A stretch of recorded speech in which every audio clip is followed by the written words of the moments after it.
من أكتر العادات النفسية الخاطئة ثقافة الإلهاء اللي بقت موجودة بشكل كبير ومتوسع جدًا اليومين دول.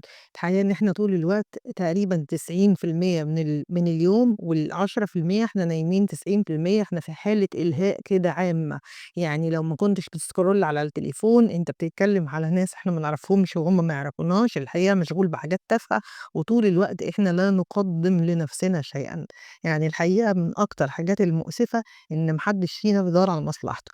مصلحتك في إيه؟ مصلحتك إنك تبقى واعي، مصلحتك إنك تبقى صحتك أحسن، مصلحتك إن علاقتك بربنا تبقى أحسن، كل دي مصلحة تصُب في حياتك وفي آخرتك. لكن فكرة الإهدار ال24 ساعة نايم دماغك شغالة حريقة في حاجات ما تخصكش أصلًا، دي فكرة مدمرة لأعصابك ولصحتك ولكل حاجة في يومك. بتصحى مرهق، بتصحى مش عارف تكمّل شغلك، بتصحى مش واعي بالقدر الكافي، أوقات كتير بتصحى مهمّد على حاجات ما تخصّكش، أنت ما بذلتش مجهود يخصّك علشان خاطر تتحاسب عليه أو جسمك يحاسب عليه.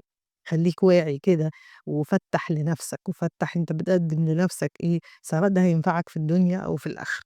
لكن الحقيقة الإهدار ال48 ساعة في اليوم ده أكتر حاجة مُهلكة وهتندم عليها بعدين.